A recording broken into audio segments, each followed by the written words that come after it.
Shalom bagi kita semua. Selamat pagi.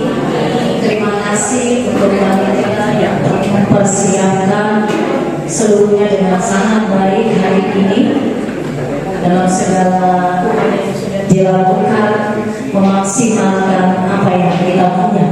Terima kasih. Selanjutnya saya Pendeta Leti Retonan, pimpinan jemaat GMI Kanaan Medan Selatan, sangat berterima kasih, sangat merasa kami begitu berharga. Kami merasa terhormat sebagai jemaat GMI Kanaan Medan Selatan atas kehadiran dari Perhimpunan Dokter Spesialis Kardiovaskular Indonesia Wilayah Sumut. Ini sebuah kesempatan yang sangat berharga bagi kami. Kami sangat apresiasi. Kita beri tepuk tangan kepada kita Bapak dan Ibu. Terima kasih kehadirannya Bapak dan Ibu. Kami tahu ini bukan karena kehebatan kami, tapi karena kasih daripada Bapak dan Ibu boleh hadir pada saat ini. Bagi kami, apa yang kita lakukan hari ini, kerjasama yang baik hari ini dari tim Sumut adalah sebuah kesempatan yang berharga. Oleh sebab itu seluruh jemaat, mari kita mengikuti penyuluhan hari ini dengan sebaik-baiknya. Kita mengikuti penyuluhan hari ini, tolong diinformasikan kepada jemaat yang belum hadir sesuai dengan datanya agar segera hadir. Mungkin masih OTW agar segera hadir sesuai dengan daftar yang sudah mendaftar pada hari ini.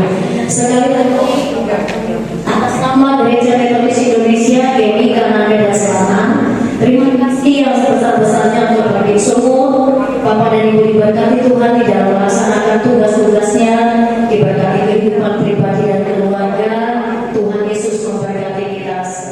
Kita beri tepuk tangan yang pertemuan kita hari ini. Mari kita bangkit berdiri. Kita bangkit berdiri.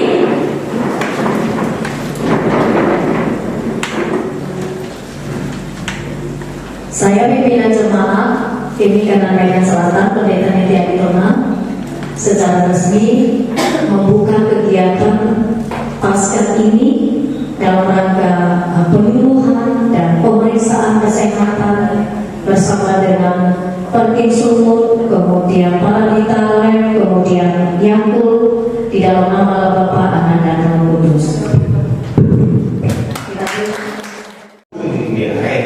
Tapi bentuknya kayak tabung. Jadi kalau dibilang gagal jantung, kita pompa airnya keluar dan airnya sedikit. Kenapa? Gak bisa dia pompa. Gitu kita bilang besti. Kita bisa nyiram tanaman semua satu halaman, tapi kalau gagal jantung dia cuma bisa setengah halaman.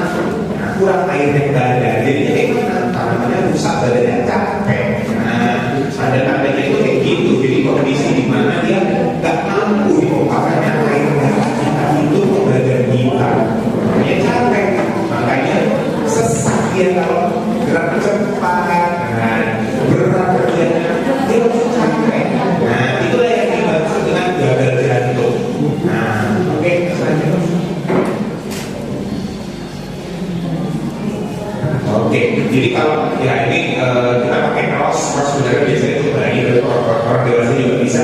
Kita pakai kerajaan, makin berat dia, makin keempat dia berarti makin berat juga gabungannya. Jadi umumnya itu ada gagal jantung yang sebenarnya cuma luka aja gitu, ya kan? Nggak ada kalau kita aktivitas yang biasa-biasa aja selalu aja pasiennya oke masih bisa, ya kan? Tapi udah ada bentuknya ini udah bentuk jantung udah mulai lengkap, tapi dia masih bisa aktivitas. Itu yang kalau bilang kelas 1.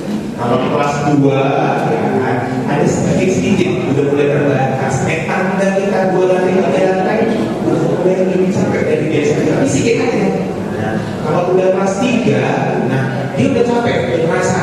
Jalan jauh sedikit terasa, 100 meter sedikit capek. Tapi kalau istirahat, udah hilang ya, berdebarnya udah muncul lagi. Tapi kalau kelas 4, nah ini yang sebenarnya udah bisa kita rawat. Kenapa? Dia istirahat, capek, sesak nafasnya, berdebar ya terus. Kok nggak ya? Kok seperti udah dulu aku 1 jam 2 jam masih sesak nafas pula. Nah, bisa dibawa ke poliklinik atau IGD ya. Semakin cepat kita tangani, semakin bagus dia ke depannya. Oke?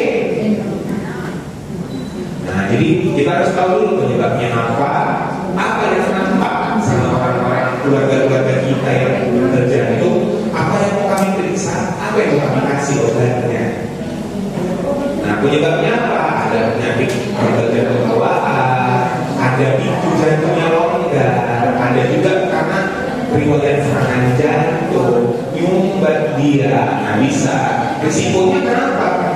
Tensinya dari dulu 130 ke atas, tapi udah biasa. Iya, tapi jantung di dalam tak biasa. Ya. Pasiennya besar, gemuk, aktivitas malas, itu harus kita kurangi, ya kan? Atau di keluarganya tadi usia 45 tahun udah meninggal bapakku dulu, mamaku dulu, tapi tidak tahu kenapa tiba-tiba. Itu harus kita curigai. Kenapa? Biar tahu kita jangan mengapain anak-anak kita, oke?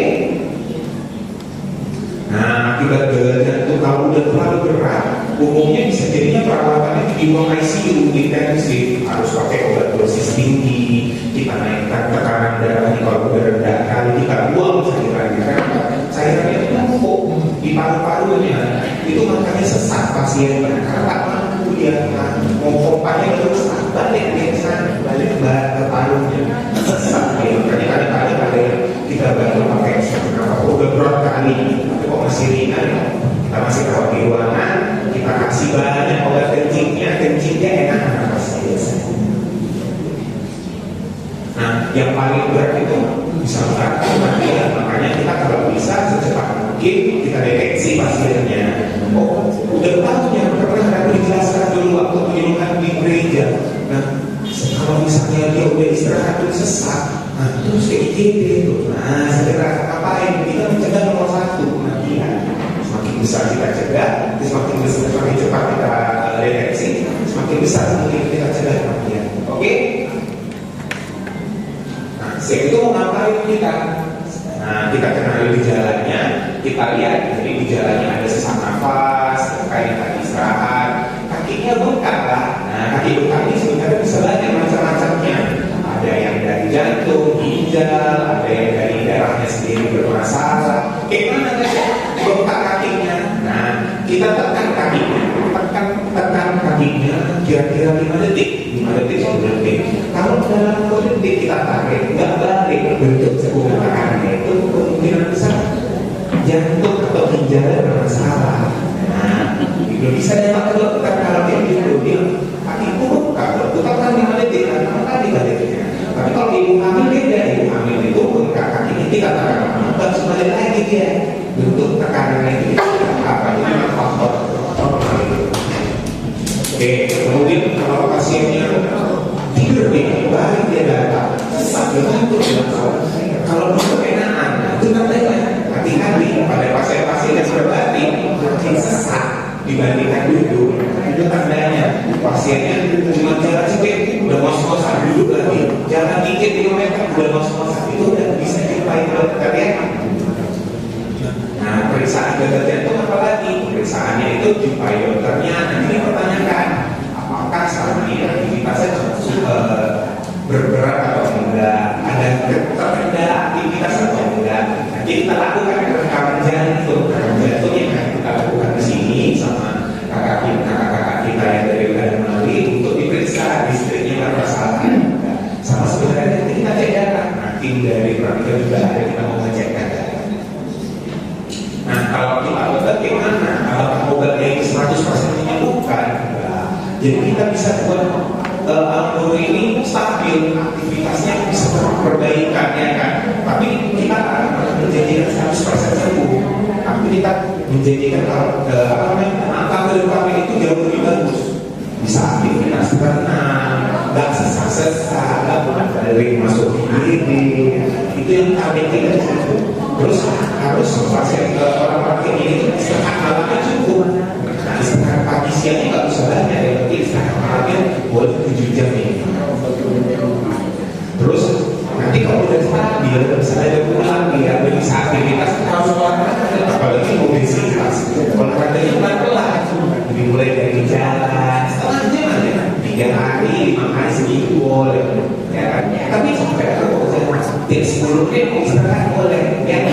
Aku yang penting jalannya 30 menit sampai berkeringat itu, ya. Tapi tiap bulan kita usahakan bisa nambah.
bulanan.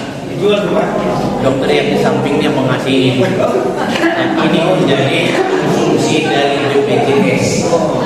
Sudah. Pertanyaan saya, yang pertama, mau dia agak bukan nyeri, tapi kayak seperti ada beban di sebelah kiri. Ini sudah saya alami. Kalau misalnya jam 2 pagi tiba-tiba, maka saya akan terbangun. Kalau saya rasa masih biasa-biasa ada, cukup minum air putih yang hangat, sudah tidur lagi, atau baca-baca, baru mungkin tidur nanti jam 5, bangun lagi jam setengah 7. Kira-kira begitulah modelnya. Tapi yang saya takutkan, apakah ini jantungnya sudah bagaimana kira-kira? Sekarang juga masih ada. Bukan nyeri, tapi seperti ada. Ya, ada berasa. Apakah ini namanya? Ada yang mengatakan dokter, mungkin bapak punya asam lambung, itu jadi naik, ditekan. Yang mana? Saya sudah mengalami ini sekitar 4 kali. Dan saya pikir pada saat bulan berapa itu saya sudah lupa, saya sudah harus mati. Karena berat rasanya. Yang walaupun sorenya harus saya tugas. Jadi nyatanya berjalan terus, tapi dokter yang pernah saya jumpai mengatakan boleh bapak makan separuh dari obat tensi itu karena ada tensi tadi dari sini. Nah itu pertanyaan pertama. Yang kedua, pola tidur. Kalau pola tidur, kalau dulu sebelum kena ini aman-aman aja itu. Ya kalau tidur jam 9 sampai jam 5. Tapi pola tidur lansia tidak seperti itu sekarang. Kami tidur jam 9, jam 2 itu jadi bangun. Jam 2 sampai jam 4 itu nggak bisa, dia melayang-layang di atas. Maka ambil kesibukan, tapi nanti jam 5 tidur lagi, lalu bangun lagi kira-kira setengah 6. Kira-kira begitu. Apakah pola ini yang ketiga? Kalau kami tidur mulai 12, dan bisa tidur lagi. Apakah gejala yang saya alami lansia ini kira-kira bagaimana pandangan dokter dan bagaimana kami harus menyikapi? Saya kira itu aja buatnya. Ini dia saya bawa. Ya. Terima kasih. Saya ambil suatu lain. Tidak tahu saya. Tadi saya juga sudah kalau untuk kelas gejala ini untuk preventif tadi ya, 1, 2, 3, 4. Saya tanya tadi, memang saya bertanya lupa tadi supaya tahu semua. Dari kelas pertama ke kelas 4 itu bisa terjadi. Yang pertama. Terus langkah preventifnya diambil lagi supaya jangan menjadi takut itu. Apa tindakan yang harus dijaga? Itu adalah pertanyaan yang saya. Ini saya kebetulan olahragawan dulunya pada saat ini lebih banyak duduk di kantor. Memang teman-teman senior saya banyak mengalami sesak jantung dan meninggal banyak.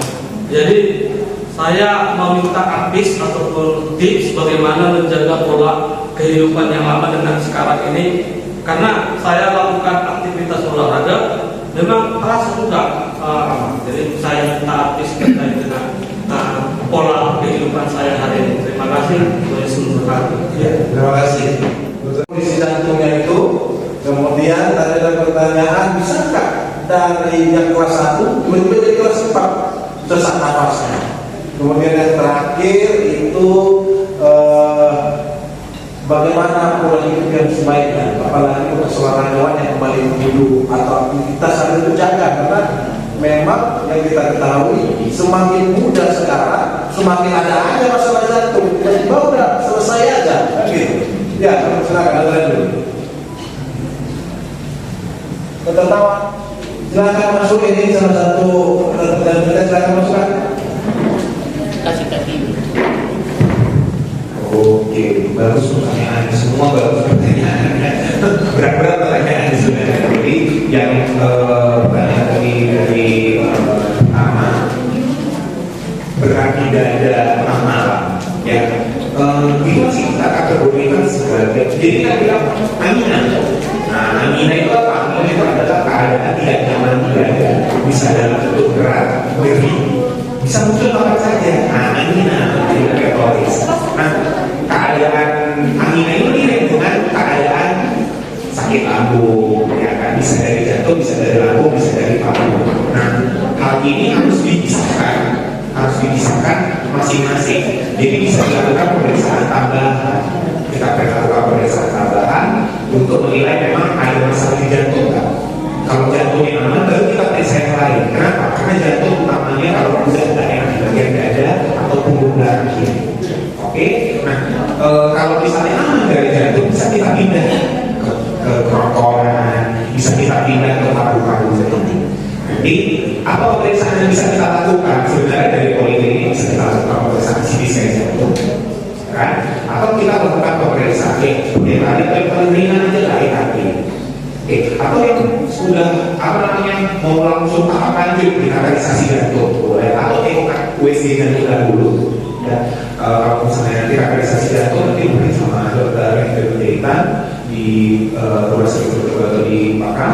Tapi kalau misalnya untuk CT scan itu bisa di mana-mana, EKG itu bisa di mana-mana, di USG itu bisa di mana. Nah, itu sebenarnya pemeriksaannya bertahap, ya kan? Harus satu-satu kita lakukan pemeriksaan. Gak bisa satu pemeriksaan dapat semua, nggak bisa. Tapi harus, jadi kita harus mulai pemeriksaannya. Nanti ada obat yang bisa ditambahkan, mungkin ada. Kenapa nggak bisa langsung kasih langsung sembuh? Karena kita belum tahu nih asalnya dari mana. Dan kita nggak akan berani kasih dosis tinggi langsung.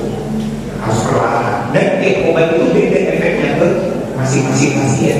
Jadi kita nggak bisa bilang kayak, udah kalau misalnya sakit ada semuanya makan ini, enggak. Jadi ada beda-beda. Ada obat di bawah lidah, yang sakit ada hebat. Ada yang kita kasih kapsul putih hijau supaya cepat lagi lebih enak dadanya. Efek sampingnya itu beda-beda. Ada yang koyo, ada yang lemas, ada yang pusing.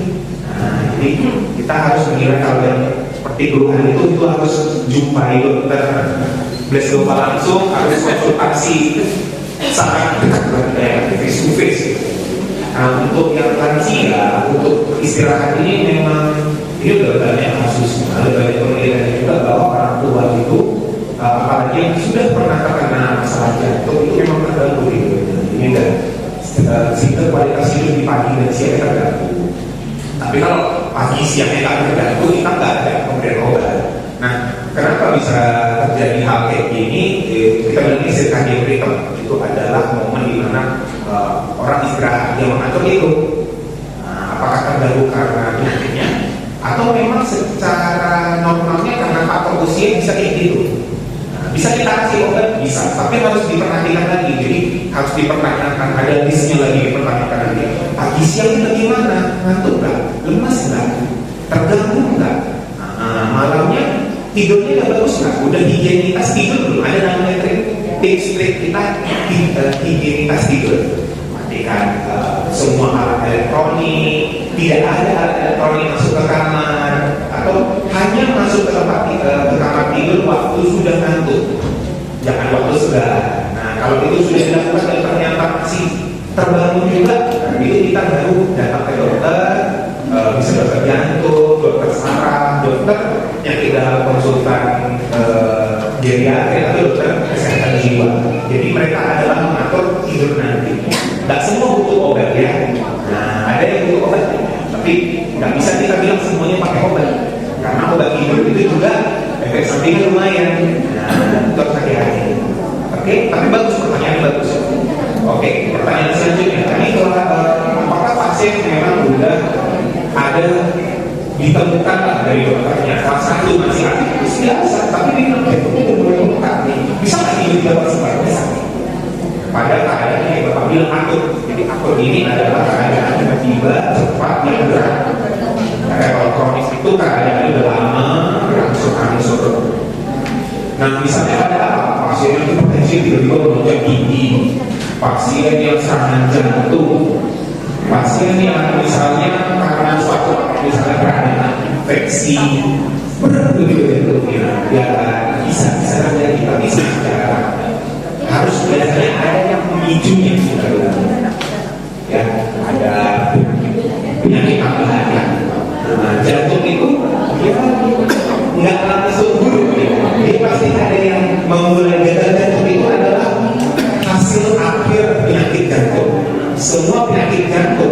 akhirnya bisa bikin kelenjar. Jadi kelenjar itu paling terakhir kali tensinya tinggi, penyempitannya makin berat, hidup pola hidupnya bagus, itu bisa mempengaruhi.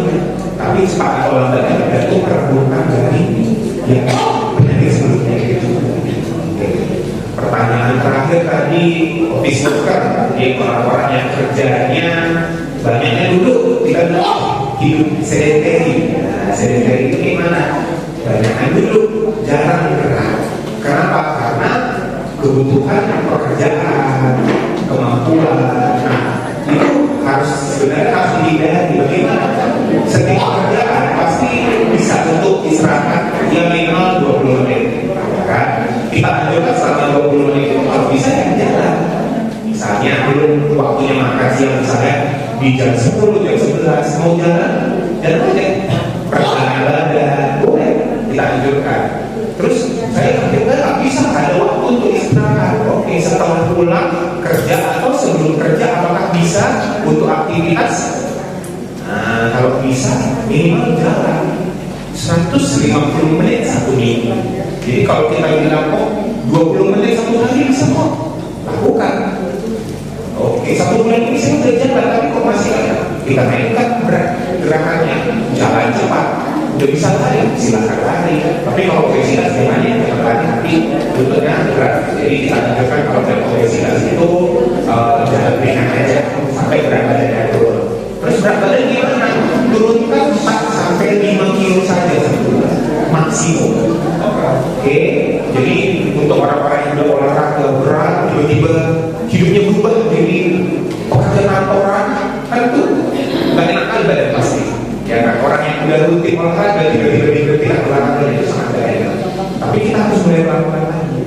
Hindari tidak ada pergerakan selama 4 jam. Tetap harus kalau bisa berjalan, peregangan, ya kan. Nah, itu paling sehat. Nah, itu pertanyaannya bagus sekali. Apalagi untuk orang-orang yang lansia di rumah juga ya kan, yang udah males nih gerak, sakit lutut, itu harus dilatih. Oke, kalau sakit latih dia. Anggap sakit itu adalah bentuk badan kita lagi upaya supaya lebih baik sedikit. Ada yang mau ditanya? Oke, nama. Saya Nadiaka Bulto, bercerai, usia 47 tahun. Yang mau saya tanyakan, Dok, saya ada riwayat keturunan diabetes. Kalau untuk nyeri di dada, saya nggak pernah rasa, Dok. Tapi kalau di belakang, mau sekali-sekali. Yang mau saya tanyakan, Dok, saya mau terasa tiba-tiba itu berdebar-debar jantung, tiba-tiba. Tapi dia tidak lama, hanya paling 5 menit, 10 menit selesai. Yang saya ingin perjelas lagi, Dok, apakah itu saya sudah mempunyai kelainan di jantung atau karena penyebab yang lain? Terima kasih. Ya, terima kasih. Saya Ines Manita Bosnawan, usia 57 tahun. Yang sering saya rasakan begini, Dokter. Ada permasalahan, setiap ada permasalahan, misalnya kalau ada saya keluar lama pulang, terus tentu saya berdebar punya dingin, dan kalau ada sesuatu sama teman berbincang-bincang gitu, ada sesuatu yang dikatakan ngeri, terus saya ketakutan gitu. Apakah itu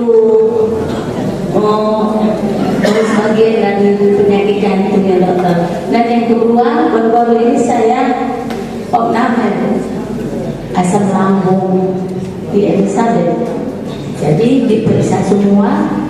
Terus saya di jantung gitu, tapi saya terkejut, loh kok bisa jantung saya kan gitu ada sekian apa yang namanya sekian sentimeter, ada perubahan di jantung saya, jadi gitu. Terus kedua, lemak di hati saya tebal katanya, apakah itu berpengaruh dengan jantung saya? Dan yang ketiga, saya diet.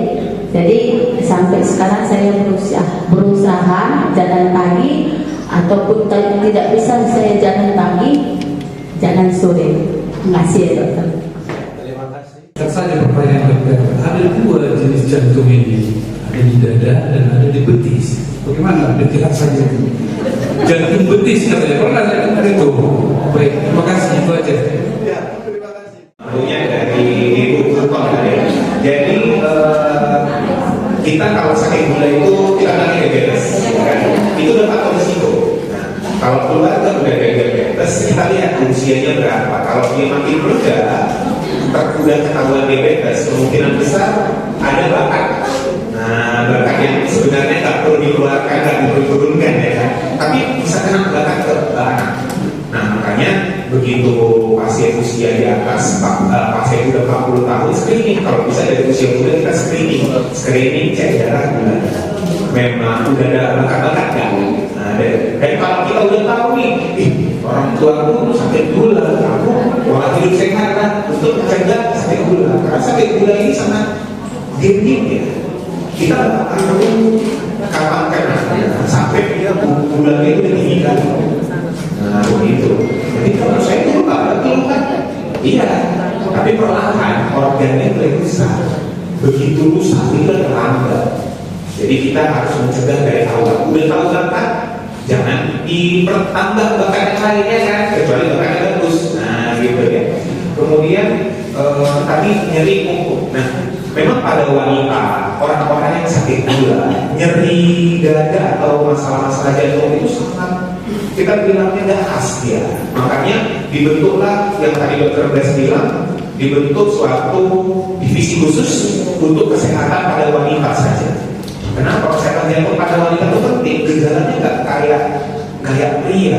Dan pada tahun saya lupa tahun berapa, sebelum 2020 itu ada penelitian menyatakan bahwa serangan jantung pada wanita itu sering tidak terdeteksi. Makanya kita tuh fokusnya pada wanita itu lebih kuat sekarang. Karena kita mau mencegah pada wanita ini lebih kuat supaya nggak sering serangan jantung. Kalau serangan jantung langsung ketahuan. Karena sangat beda dia. Orang sakit gula juga begitu. Dia nggak akan sakit dadanya pakai. Udah aja loh. Pakai itu, udah aja loh. Rupanya serangan jantung. Hitungan jam bisa langsung sesak nafas hebat ya. Tapi nggak ada yang tahu kenapa. Karena sakit gula itu sarafnya udah mulai rusak. Yang kita anggap sebagai sakit karena sarafnya rusak, tapi dianggap sakit. Nah makanya pada orang sakit gula kita harus screening, sering-sering screening. Tiap 1 tahun kalau belum ada sakit jantungnya, tiap 6 bulan kalau misalnya udah ada sakit jantungnya, gitu. Jadi atau tiap bulan kalau misalnya udah ada pengobatan. Nah itu harus dipahami. Kalau misalnya memang udah mulai gejalanya mengganggu, ya kan misalnya berdebar nih, udah mulai mengganggu, datang ke dokternya. Dok, saya berdebar lah. Kalau misalnya kayak gini, gimana ya baiknya ya?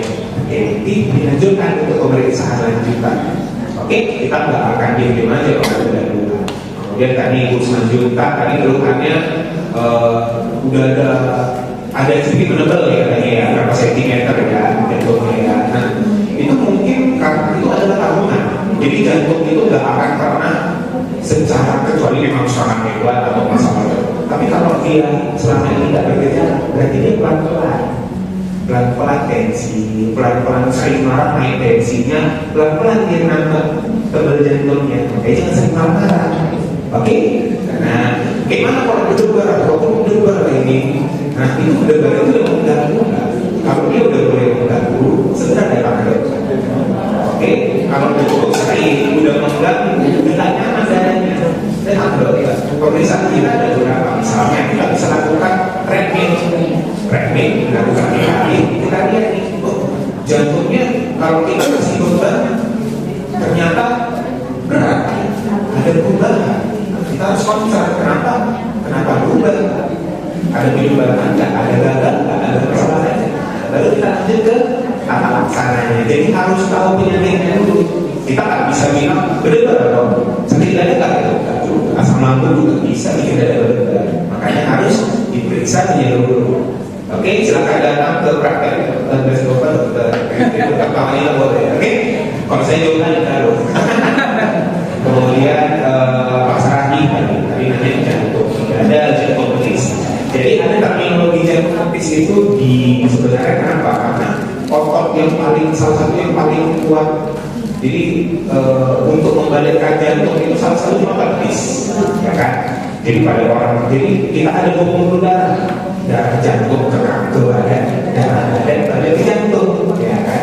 Nah kalau dari jantung kuat tembakannya suam, jadi langsung bekerja. Tapi kalau darah dari badan itu nggak ada pompanya, jadi dia pelan-pelan. Nah itu kalau kita aktivitas otot itu ditekannya nanti pembuluh darahnya balik cepat ya. Makanya betis itu kan tebal ya kan. Otot betis itu ada dua ya. Nah, ototnya itu kalau selain latihan itu bantu pompa ke jantung. Nah itu nanti mengurangi kan sering orang kaki bengkak, gak ada masalah jantung ya, tapi kakinya bengkak, apalagi untuk orang tua. Kita bilangnya udah longgar pembuluh darah kaki. Untuk mencegahnya dari usia muda dan bisa jalan. Yang udah bengkak kaki kita bisa jalan. Dilatihnya jantung betis itu cuma terminologi jantung sebenarnya. Cuma kuatnya itu kayak jantung ya, saking tebelnya otot. Itu bagus. Nah makanya orangnya disuruh latihan semua ototnya. Biar tak bengkak kakinya. Kok misalnya bengkak kakinya, ini buat ya, itu orang menghitam gitu. Mulai menghitam, kalau dibiarkan terus lama-lama luka, dia langsung luka. Itu penanganannya penanganan lebih intensif. Nanti ada tindakan-tindakan khusus. Oke? Ya, terima kasih untuk rekan-rekan yang sudah memberikan banyak informasi kepada kita dan mengurangi beban saya sedikit dan juga nanti. Ya, terima kasih. Mungkin panitia sebelum kita mulai nanti konsultasi bagi orang tua kami yang sudah EKG, sudah cetara, sudah tensi, nanti meja konsultasi di sini dari Dr. Andrew dan Dr. Andrew cerita sama Dr. Tawanita. Saya rasa sebelum itu kita foto bersama.